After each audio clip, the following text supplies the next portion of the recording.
Boom, ever onward tribe, November's Commander's Coffee. I'm going to stand for a second to give you a little look at my current world environment, and then it'll help me run into my Commander's Coffee for this month. So I've long overdue put in some pain and put off getting some pain taken care of in one shoulder. And when I got in there with a doc and an MRI, it looked like the other shoulder was worse off and had more damage than the one that was hurting. So I had dual procedures up from an unbelievable doc in Casper, Wyoming by the name of Doc McGinley, who both did some bone shaving and then put stem cells in there. And I'm hoping for a full recovery and be a new man here by the turn of the new year.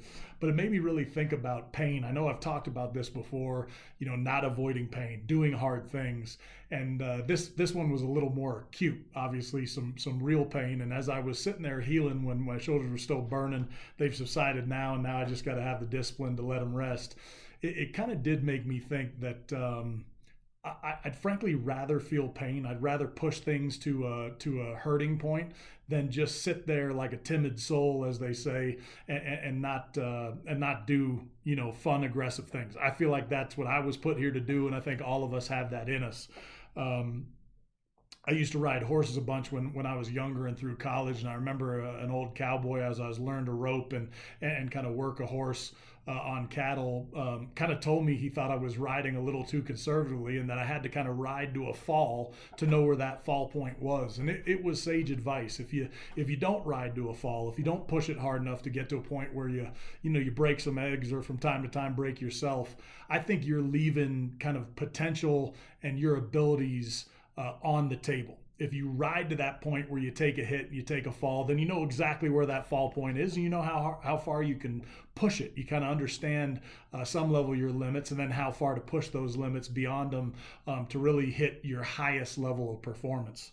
As warriors, we think in terms of kind of taking all our blows and our hits in the front. You want to be facing the music. You want to be facing the fight. No warrior wants a scar on their back because that probably means you are running from the fight. We want them all up in front.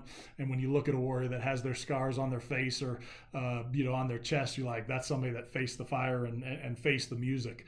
I give a lot of kids or speeches to kids, youth groups, whether that be at a church, a sports team, or some group of young people. And by the time they make it to 7th grade, their parents cringe when I say this, but I'll say stitches and casts, amongst other advice I give them. But I say stitches and casts, and then I follow on and say, if you haven't had stitches or a cast at this point in your life, you're not pushing hard enough. And I believe that to be true. And as it turns out, my kiddos have both managed to push it that far as well.